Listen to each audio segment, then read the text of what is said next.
Hi, everyone. Welcome back to God's Whispers, a place where we take the time to pause and reflect on the word of the Lord. Today, I'm going to be speaking about Psalm 132, verses 3 through 5. It's pretty short, but I really like how it hit me. Let's listen. I will not enter my house, nor go to my bed. I will give no sleep to my eyes, nor slumber to my eyelids, until I find a place for the Lord, a dwelling for the mighty one of Jacob. So when I was reading about this psalm, it's talking about King David's heart, not as a warrior or as a ruler, but someone restless because he's looking for God's presence. He talks about refusing to rest, not out of anxiety or of pressure, but out of a desire to make room for God. So when I was researching about it, it says that this psalm is connected to David's longing to build a permanent dwelling for the Ark of the Covenant, which was a visible sign of God's presence among Israel.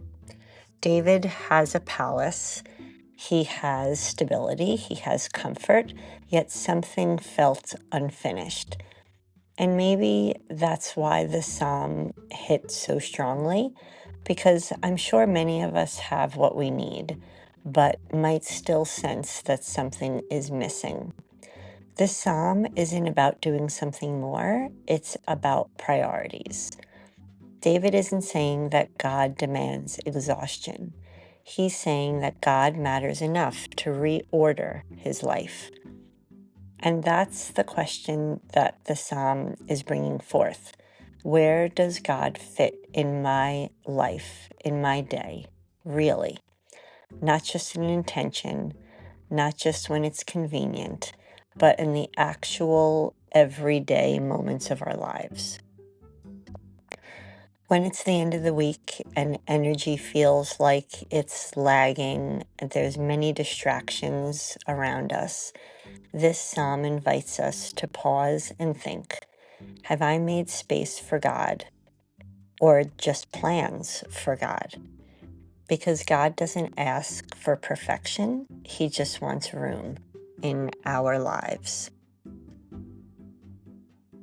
I think that the psalm needs to remind us that God doesn't want to compete with our lives. He just wants to be in every moment of them.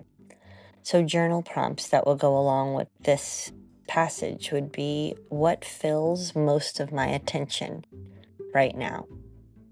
Where do I feel spiritually restless? And what would making space for God look like today, practically? Is there something that I keep postponing that God may be inviting me to prioritize?